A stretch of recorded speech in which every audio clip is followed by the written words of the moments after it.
Good afternoon, everybody. Respected moderator, sir, honorable dais, and enlightened audience.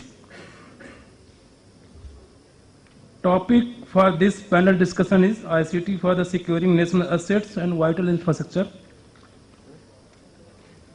At the outset, let me tell you one thing very clearly.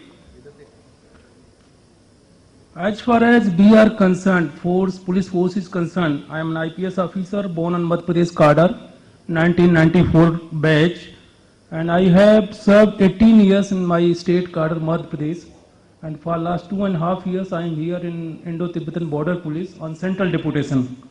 And as you all know, we got 3,488 kilometers of border, this Tibetan border, from Karakoram Pass in the western sector to Jechapla Pass in the Arunachal Pradesh. Two interlude in between Nepal and Bhutan, which are with the SSB. And as you all know that IG BSF sir is also here. They are guarding Pakistan-Bangladesh border. 21 years before, when I had entered into this service, everything was in my manual form, physical form.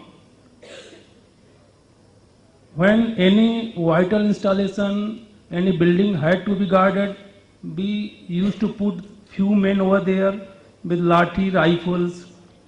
Then these new things came, like my predecessor, Mr. Krishna, NIC, has already shown.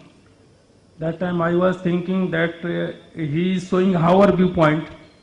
We came switched over to new techniques like perimeter wall, this baggage scanner, and these CCTV camera surveillance, etc. But now, as one panelist in the previous panel was saying from Jammu and Kashmir, that we are switching over to digital form. Lot of data is being transformed into digital form. But still many things are hazy and there is a problem of integration. Like last, I think, 10-15 years, we have given training to many of our these executives, clerks on computer, on information technology. But when we tell them to start working on these new things, new tools, they hesitate. And let me tell you one example that recently we have started in our ITBP headquarters, that e-office, and NIC is supporting us. Still there are a lot of problems regarding digital signatures, then internet working. So these things are there. With this note, with this clear picture, let me start with my presentation. And I would be covering mostly this theoretical part, because I am also trying to learn new things. These are also new things to me, and I'm trying to understand what are the loopholes, what are the bottlenecks, where we have to hammer, and just to achieve the integration part. Integration, that the traditional techniques available with us and these new tools being given by the ICT. Let me start with the definition about this national assets and critical and vital infrastructure. As we all know, in general, critical infrastructure can be defined as those facilities, systems or functions whose incapacity or destruction would cause a debilitating impact on national security, governance, economy and social well-being of a nation. This is another definition as per the section 70 of IT Act 2000. Critical information infrastructure is defined as the computer resource, the incapacitation or destruction of which shall have debilitating impact on national security, economy, public health or safety. These are few examples of the recent attacks on Indian vital assets. We all know, needs no elaboration. We had this 2001 Indian Parliament attack. Then we saw in 2008 Mumbai attack. Then 2011 we saw these Mumbai bombings. Then we have witnessed few cyber attacks also. And these are the data for all to see what we have lost.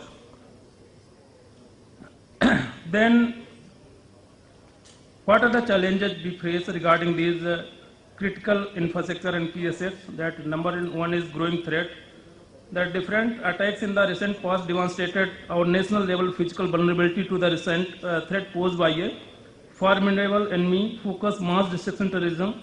The events of that day also validated how determined, patient, and sophisticated in both planning and execution our terrorist enemies have become.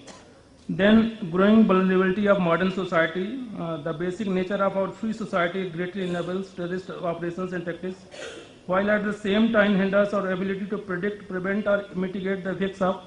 They have become so sophisticated. Then these are the critical sectors which we have to guard: the energy, transportation, air, surface, rail, and water, banking and finance, telecommunication, defense, space, law enforcement, security and intelligence, sensitive government organizations, public health, water supply, critical manufacturing, e-governance. And these are characteristics of critical information infrastructure. These are highly complex, distributed, networked, not in a one place. Then these all are interconnected, interdependent, and these increasing trend in all of the above. Now this is the diagram chart shows that how these different sectors, critical infrastructure are interlinked and interrelated. All oil, water, electric power, natural gas, telecommunication, and transportation. Defining the end state, strategic objectives, identification, protection, readiness, and response in emergency. The importance of critical infrastructure, as we all know, these are the basis of our national strength, then immensely complex to maintain and defense. Then key assets, both real and symbolic, can cause mass casualties and lead to mass hysteria, lack of public confidence. The nature of possible attacks in pursuit of their long-term strategic objectives include attacks on critical infrastructure and key assets. Terrorists target critical infrastructure to achieve these three general types of effects: direct infrastructure effects, as we all know, indirect infrastructure effects, and exploitation of infrastructure. The recently national policy and guiding principles have come. This is the statement of national policy, as we all know. These are the 8 guiding principles which underpin this strategy that assure public safety, public confidence and services, establish responsibility and accountability, encourage and facilitate partnering among all levels of government and between government and industry, encourage market solutions wherever possible and compensate for market failure with focused government intervention, facilitate meaningful information sharing, foster international cooperation, develop technologies and expertise to combat terrorist threats, and safeguard privacy and constitutional freedoms. This is the near-term roadmap: cross-sector security priorities, obstacles to protection, solutions to cross-sector challenges, role of intelligence information sharing. Then this strategy identifies major cross-sector initiatives in 5 areas: planning and resource allocation, information sharing and indications and warnings, personal security, building human capital and awareness, technology and research and development, modeling, simulation and analysis. These are the threat vectors to critical information infrastructure: malware attacks, email attachments, smartphones, removable media, web application attacks, and client-side attacks, MITM. Social engineering attacks, social network, wireless attacks, DOS, DDoS, botnet, SCADA, embedded systems, supply chain contamination. This is another chart, that threat vector for a critical sector under national critical information infrastructure. These are threat actors that he may be individual, then disgruntled or ex-employee, rivals, industrial espionage, hackers, script kiddies, crackers, cyber criminals, hacktivists, cyber mercenaries, terrorist groups, non-state actors, hostile states. The strategic objectives of this national strategy to secure cyberspace are to prevent cyber attacks against India's critical infrastructure, reduce national vulnerability to cyber attacks, minimize damage and recovery time from cyber attacks that do occur.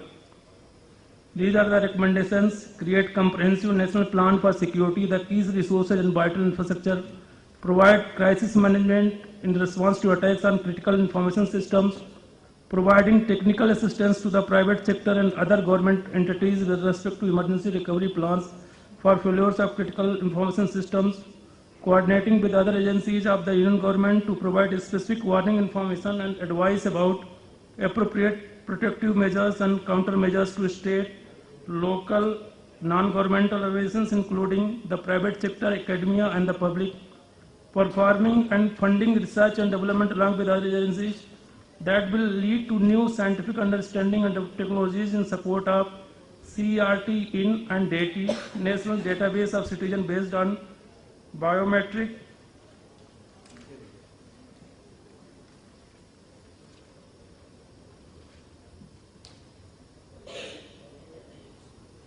ICT as a tool may be deployed to prevent and mitigate any potential threat over national assets and vital infrastructure.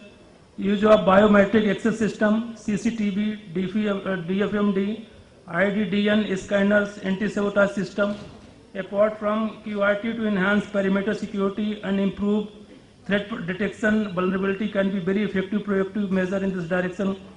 Effective and strict implementation of cyber security policy, periodic audit of IT resources by domain experts, in place policy of crisis management and frequent cyber attack drills among all the stakeholders, public as well as private enterprises, banking institutions, government agencies, will definitely improve the cyber security scenario of the country and will provide much needed security for national assets and vital infrastructure. Role of CERT in to bring all market players on common platforms and strict monitoring of in-place security measures and relevant advice from domain experts will definitely improve overall security scenario of the country. Defensive technology. To secure against cyber attacks, organizations must vigorously defend their networks and systems from variety of international and external threats. We must also be prepared to detect and thwart damaging follow-on attack activities inside a network that has already been compromised. Two guiding principles of prevention is ideal, but detection is a must, and offense informs defense. The 5 critical tenets of an effective cyber defense system as reflected in the critical controls of infrastructure are: offense informs defense, prioritization. Then this is the defensive technology to secure against cyber attacks. Then these are the metrics. Establish common metrics to provide a shared language for executives, IT specialists, auditors and security officials to measure the effectiveness of security measures within our organization so that required adjustment can be identified and implemented quickly. Then there is a need of continuous monitoring, then automation. Then in emergency crisis management plan is a measure of readiness to meet uncertainties and future risks and accidents. There should be this 5-phase planning. Phase 1 planning in the organization, risk analysis, preventive measures and strategies, crisis management, then evaluation of risk and crisis management. Then developing offensive capabilities. For developing offensive capabilities, the following objectives of the cyber security policy 2013 arise: to create a secure cyber ecosystem, to create an assurance framework for design of security policies, to strengthen the regulatory framework for ensuring a secure cyberspace, to enhance and create national and sectoral level 24/7 mechanism, to improve visibility of integrity of ICT products and services by establishing infrastructure for testing and validation of security of such product, to create workforce for 5 lakhs professionals skilled in next 5 years through capacity building, skill development and training, to provide fiscal benefits to businesses for adoption of standard security practices and processes, to enable protection of information while in process handling, storage and transit, to enable effective prevention, investigation and prosecution of cyber crime and enhancement of law enforcement. Thank you.